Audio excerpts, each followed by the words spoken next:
Vamos lá então. Organização Mundial do Comércio, uma organização que, desde 2019, tem um debate amplo sobre ser um mecanismo funcional ou não.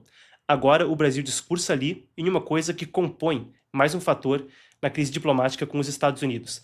A gente se aprofunda no que foi dito agora e também no mecanismo da OMC, a Organização Mundial do Comércio, o que isso significa num mundo em constante mudança. Vamos lá então.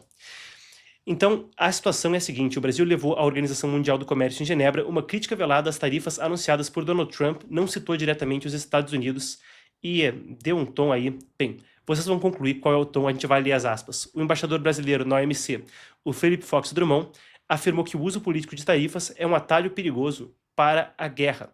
Ele disse também que eram arbitrárias, caóticas e um ataque sem precedentes ao sistema mundial de comércio. A gente tem aqui parte das palavras da representação brasileira.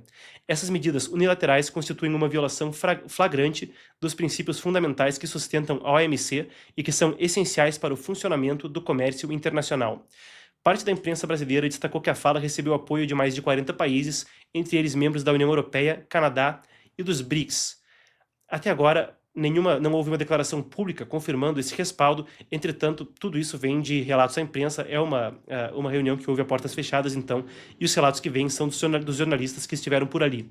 No Brasil, veio por parte, primeiro de correspondentes do UOL, depois repercutindo em mais veículos. A gente tem ainda também uma resposta que vem por parte dos Estados Unidos, no contexto no qual, a partir de 1º de agosto, o Brasil deve estar, então, sob as tarifas de 50% sobre produtos brasileiros. A gente tem parte da resposta dos Estados Unidos, eu trago para vocês o que foi rebatido por parte da representação da Casa Branca. Aspas, então, para a representação americana. A diplomacia disse que os Estados Unidos estão preocupados com o fato de os trabalhadores e as empresas norte-americanas serem forçados a competir em condições desiguais com os países que não estão seguindo as regras e as disciplinas com as quais concordaram ao se tornarem membros dessa instituição. Por muitos anos, os Estados Unidos levantaram a preocupação de que nossas relações comerciais com muitos membros careciam de reciprocidade e adesão às regras que eles concordaram como parte da adesão à OMC. Essa foi a afirmação da delegação americana. Segue, então, a informação que a gente tem. Nossa experiência mostra que os membros da OMC de fato se esquivaram de suas responsabilidades coletivas por muito tempo, o que contribuiu para a situação em que nos encontramos hoje. Foi o que disse, então, a representação americana aqui nos Estados Unidos. Muito bem. Há então os acordos que se desdobram e a gente cobriu anteriormente no nosso giro de notícias: Filipinas, Indonésia e OMC. Bem, a gente passa um pouco pela importância do OMC e o que isso significa. Existe uma série de nuances e um contexto mais amplo. Eu falo constantemente sobre aqui palavras que são carregadas, né? Palavras que vêm com aquele peso a mais, organizações multilaterais, sistema internacional, diplomacia, sistema pós-guerra, mas as coisas podem ser resumidas talvez em termos mais simples, o sentido de que muitas vezes as disputas internacionais que ora se vê desde o primeiro mandato de Donald Trump se resumem a uma tentativa de mudar a forma como as coisas funcionam internacionalmente. Uma coisa que muda um pouco um sistema que houve, principalmente depois do fim da Guerra Fria, organizações de cooperação, etc., um input de vários países, e uma coisa que parece muito mais com o que havia antes da Segunda Guerra Mundial, uma lei do mais forte internacionalmente e relações que são muito mais discutidas país a país. Claro, sem juízo de valor, aqui a gente discute a coisa e tenta te manter informado a respeito do assunto. Mas a OMC se insere nesse cenário, por isso esse prelúdio.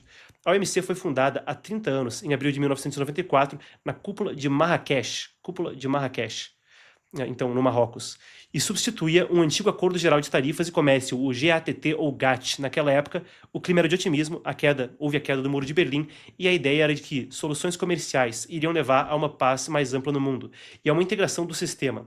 Tinha um clima até de a democracia venceu, a ordem americana venceu. Isso ficou até eternizado no artigo do Francis Fukuyama, que na época era um dos chamados neoconservadores nos Estados Unidos. A principal função do OMC é regular as regras do comércio internacional entre seus membros, abrangendo aí serviços de propriedade intelectual, tarifas, entre outras. Os Estados Unidos são um membro fundador. E a forma como isso funciona e como isso se organiza é que há mecanismos para que os países apelem dentro da organização.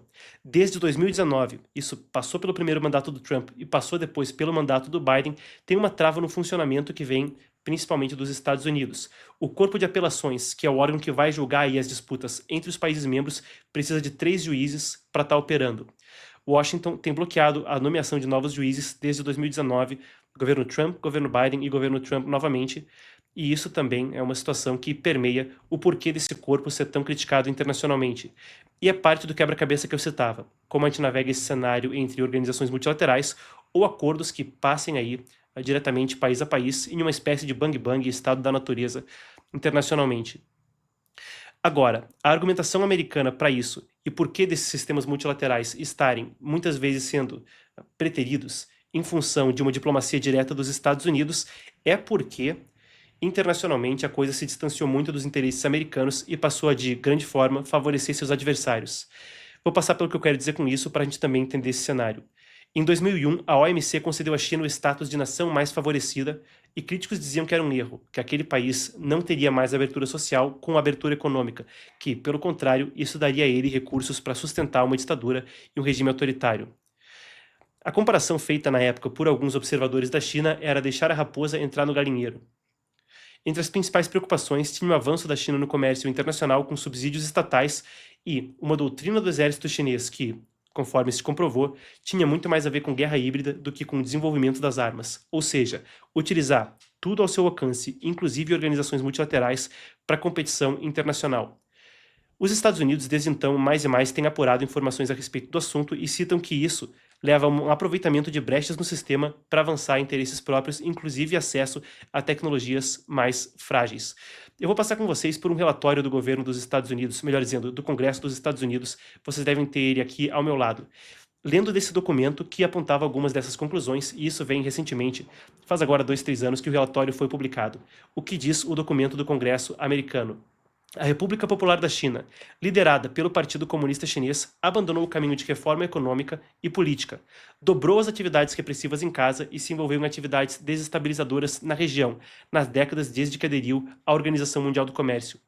A República Popular da China quebrou consistentemente suas promessas, que variaram de compromissos de permitir licenças de fabricação de veículos de motor a combustão interna. Ele lista aí uma série de violações, mas fala então de quebras de promessa e distorções de mercado.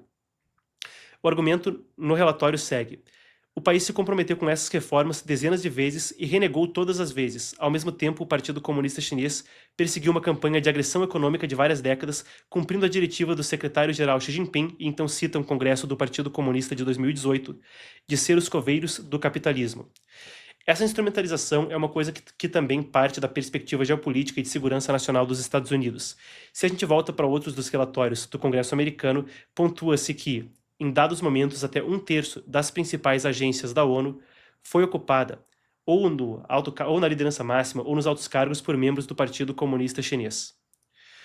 Aí a gente vê as negociações comerciais que atualmente acontecem. A gente pontua Filipinas, Indonésia e Japão agora, vindo adiante na semana que vem a própria China, que tanto era criticada nesse relatório.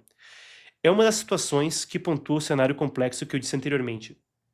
A crítica vem no OMC, mas mais e mais essa ordem internacional parece ser um corpo sem capacidade de lidar com crises como essa. Com Trump lidando com a política externa dessa forma, o que parece prevalecer é a negociação direta. Até agora, a gente aguarda mais capítulos na negociação entre Brasil e Estados Unidos.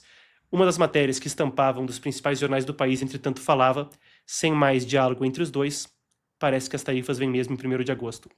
Brasil, então, comentando na OMC,